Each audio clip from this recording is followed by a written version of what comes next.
নমস্কাৰ বন্ধুসকল আজিৰ ভিডিঅ'টো আৰম্ভ কৰাৰ আগতে আপোনালোকৰ লগত এটা কথা শ্বেয়াৰ কৰিব বিচাৰিছো আপোনালোকৰ মৰম আশীৰ্বাদ আৰু ভালপোৱাৰ বাবে এডিসি নলেজ হাবে যোৱা 15 আগষ্টৰ দিনা 50,000 সাবস্ক্ৰাইবাৰ সম্পূৰ্ণ কৰিলে আশা কৰিছো এই মৰম ভালপোৱা আৰু আশীৰ্বাদবোৰ যেন সদায় আমাৰ লগত থাকে আৰু আমি এটা পৰিয়ালৰ দৰে আৰু আগবাঢ়ি যাব পাৰো ধন্যবাদ তেনেহলে আহক ভিডিঅ'টোলৈ উভতি যাওঁ বন্ধুসকল আপোনালোকে কেতিয়াবা ভাবি চাইছেনে যে পৃথিৱীৰ ইপাৰ হিপাৰ হৈ যোৱাকৈ যদি এটা গাত খন্দা হয় তেনেহলে ইয়াৰ আনটো মূৰ ক'ত ওলাবগৈ আমাৰ হাতলৈ যদি এনে কিছুমান টেকনলজি আহি পৰে যাৰ দ্বাৰা পৃথিৱীৰ ভূপৃষ্ঠত এনে এটা গাত খন্দা হয় যি ইমানেই গভীৰ হয় যে পৃথিৱীৰ আনটো মূৰত গৈ ওলাই গৈ আৰু যাৰ গভীৰতা প্ৰায় 12,740 কিলোমিটাৰ হয় আজিৰ এই ভিডিঅ'টোত আপোনালোকে জানিব পাৰিব যে আধুনিক প্ৰযুক্তিৰ সহায়ত মানুহে পৃথিৱীৰ ভূপৃষ্ঠৰ পৰা কিমান গভীৰলৈ যাবলৈ সক্ষম হৈছে আৰু সেই গভীৰতাত এনে কি বস্তু লুকাই আছে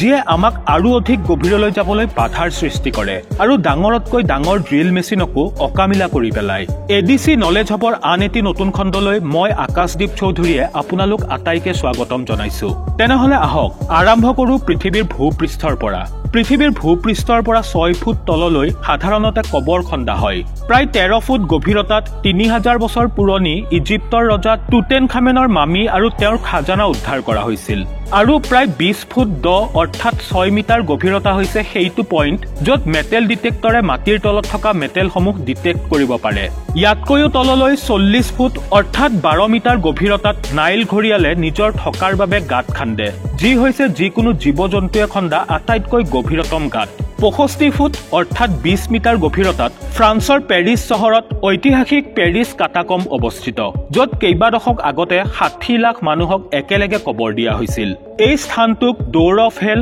অৰ্থাৎ নৰকৰ দুৱাৰ বুলি কোৱা হয় আৰু ইয়াৰ ভিতৰত প্ৰৱেশ কৰাটো নিষিদ্ধ যদি আৰু তললৈ যোৱা যায় তেনেহলে 170 ফুট গভীৰতাত ডুবাইত অৱস্থিত পৃথিৱীৰ আটাইতকৈ গভীৰতম সুইমিং পুলটো নিৰ্মাণ কৰা হৈছিল যাৰ নাম হৈছে ডিপ ডাইভ য'ত প্ৰায় 1.5 কোটি লিটাৰতকৈ অধিক পানী মজুত আছে 328 ফুট অৰ্থাৎ 100 মিটাৰ হৈছে সেই গভীৰতা য'ত নিউক্লিয়াৰ বোমৰ অৱশিষ্টসমূহ পুতি থোৱা হয় আনহাতে 346 ফুট গভীৰতাত পৃথিৱীৰ আটাইতকৈ গভীৰতম মেট্ৰ' ষ্টেচনটো নিৰ্মাণ কৰা হৈছে যি ইউক্ৰেইনৰ কেভ চহৰত অৱস্থিত আৰু তালৈ গৈ পাবলৈ কেইবাখনো এলিভেটৰ ব্যৱহাৰ কৰা হয় 400 ফুট অৰ্থাৎ 121 মিটাৰ হৈছে সেই গভীৰতা যলৈকে এজোপা ডিমৰু গছৰ শিপা দেখিবলৈ পোৱা যায় আৰু তললৈ অৰ্থাৎ 720 ফুট গভীৰতা হৈছে আফ্ৰিকাত অৱস্থিত পৃথিৱীৰ আটাইতকৈ দ কংগো নদীৰ তলিখনৰ গভীৰতা কিন্তু এইখিনি কেৱল আৰম্ভণিহে মানুহ ইয়াতকৈও গভীৰলৈ যাবলৈ সক্ষম হৈছে 790 ফুট গভীৰতাত সাগৰৰ তলিতকৈও গভীৰত পৃথিৱীৰ আটাইতকৈ দ ৰেল সুৰংগ নিৰ্মাণ কৰা হৈছে যি জাপানত অৱস্থিত চাইকেন সুৰংগ বুলি জনাজাত আৰু এই সুৰংগই দুটা দ্বীপক পৰস্পৰে সংযোগ কৰে কিন্তু আপুনি জানি আচৰিত হ'ব যে ইয়াতকৈও গভীৰ 940 ফুট গভীৰতাত বিশ্বৰ আটাইতকৈ গভীৰতম পথ সুৰংগ নৰৱেত নিৰ্মাণ কৰা হৈছিল কিন্তু 2019ত এই অভিলেখো ভংগ কৰা হয় এই সুৰংগটোতকৈ তলত অৰ্থাৎ 958 ফুট গভীৰতাত ৰোগালেণ্ডত ৰাইফাষ্ট সুৰংগটো নিৰ্মাণ কৰা হয় যি নৰৱেৰ সুৰংগটোতকৈ 18 ফুট গভীৰ আৰু তললৈ গৈ থাকিলে অৰ্থাৎ 1000 ফুট গভীৰতা হৈছে সেইটো পইণ্ট যলৈকে B-82 ৱাৰহেড নিউক্লিয়াৰ মিছাইলে যিকোনো এটা ষ্ট্ৰাকচাৰ ধ্বংস কৰি পেলোৱাৰ ক্ষমতা ৰাখে ইয়াতকৈও তলত 1286 ফুট গভীৰতালৈ ইংলেণ্ডৰ এখন হস্পিটেলৰ বাহিৰত থকা পৃথিৱীৰ আটাইতকৈ দ পানীৰ কুৱাটো খন্দা হৈছিল ইয়াক হাতেৰে খন্দা হৈছিল য'ৰ পৰা ৰোগীসকলক পানী যোগান ধৰা হৈছিল আৰু আশ্চৰ্যজনকভাৱে মানুহ ইয়াতকৈও তললৈ যাবলৈ সক্ষম হৈছে 1980 ফুট গভীৰতা হৈছে পৃথিৱীৰ আটাইতকৈ গভীৰতম থিয় গুহাটোৰ সমান এই গুহাটো চীনৰ চাংঘাই টাৱাৰৰ উচ্চতাৰ সমান গভীৰ ইয়াতকৈও গভীৰ 2300 ফুট গভীৰতা হৈছে সেইটো পইণ্ট য'ত চিলিৰ 33 জন শ্ৰমিক 69 দিনলৈ খাদ্য আৰু পানী অবিহনে আবদ্ধ হৈ পৰিছিল যাক কেইবা সপ্তাহৰ প্ৰচেষ্টাৰ অন্তত জীৱিত উদ্ধাৰ কৰা হৈছিল এই শ্বাসৰুদ্ধকৰ উদ্ধাৰ অভিযানৰ ওপৰত আমি ইতিমধ্যে এটা ভিডিঅ' প্ৰস্তুত কৰিছো 3180 ফুট গভীৰতাত মানুহৰ দ্বাৰা খনন কৰা বেংহাম কপাৰ মাইন অৱস্থিত যি ইমানেই গভীৰ যে ইয়াৰ ভিতৰত বিশ্বৰ আটাইতকৈ ওখ বিল্ডিং বুৰ্জ খলিফাও অনায়াসে সোমাই যাব আৰু মানুহে ইয়াতকৈও অধিক গভীৰলৈ যাবলৈ সক্ষম হৈছে। 5387 ফুট অৰ্থাৎ 1.6 কিলোমিটাৰ তলত পৃথিৱীৰ আটাইতকৈ গভীৰ হ্ৰদটোৰ তলিখন পোৱা যায়, যি ৰাছিয়াত বাইকাল নামেৰে জনা যায়। প্ৰায় 6000 ফুট গভীৰলৈ গ্ৰেণ্ড কেনিয়নৰ বটম বিস্তৃত হৈ আছে, কিন্তু মানুহে এই অভিলেখো ভংগ কৰি থৈছে। 6213 ফুট গভীৰতাত 7 মাৰ্চ 2020ত পৃথিৱীৰ আটাইতকৈ গভীৰতম মিউজিকেল কনচাৰ্টখন অনুষ্ঠিত কৰা হৈছিল।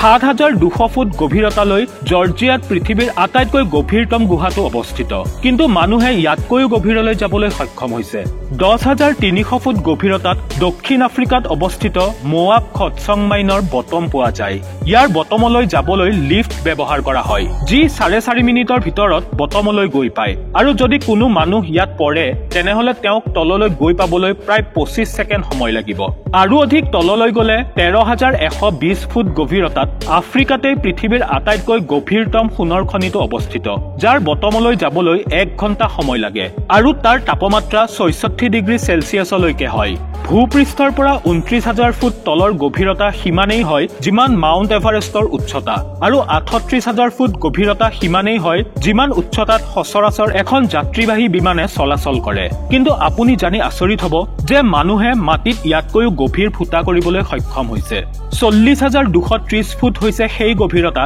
য'ত মানুহৰ দ্বাৰা সৃষ্ট আটাইতকৈ দ গাঁতটো আছে, যাক কোলা ছুপাৰ ডিপ বোৰহোল SG3 নামেৰে জনা যায়। 1979 চনত ৰাছিয়াই খন্দা এই বোৰহোলটো 23 চেণ্টিমিটাৰ বহল, আৰু তেওঁলোকৰ মিছন আছিল পৃথিৱীৰ কেন্দ্ৰলৈকে গাঁত খান্দি চোৱা। এই গাঁতটো 9 বছৰ অশেষ প্ৰচেষ্টাৰ অন্তত খান্দি উলিওৱা হৈছিল, কিন্তু এটা পৰ্যায় এনেকুৱাও আহিছিল যেতিয়া তাৰে তাপমাত্ৰা 180 ডিগ্ৰী চেলচিয়াছলৈকে হৈছিলগৈ, যাৰ ফলত ড্ৰিল মেচিনে আৰু তললৈ গাঁত খন্দাত বাধাৰ সন্মুখীন হয়। কিন্তু অবিশ্বাস্যভাৱে মানুহে এই ৰেকৰ্ড ভংগ কৰিবলৈ সক্ষম হৈছে। 40318 ফুট গভীৰতালৈ কাটাৰৰ এটা অইল কোম্পানী আল শ্বাহিনে 2008 চনত আটাইতকৈ দ গাঁতটো খান্দি বিশ্বৰ সকলো ৰেকৰ্ড ভংগ কৰি পেলায়। এইটোৱেই সেই গাঁত যি পৃথিৱীৰ ভূপৃষ্ঠত কৰা আটাইতকৈ গভীৰতম গাঁত। আমাৰ পৃথিৱীৰ কেন্দ্ৰবিন্দু ভূপৃষ্ঠৰ পৰা প্ৰায় 6371 কিলোমিটাৰ তলত আছে, আৰু মানুহে এতিয়ালৈ কেৱল 12262 মিটাৰ অৰ্থাৎ 12 কিলোমিটাৰহে খান্দিবলৈ সক্ষম হৈছে।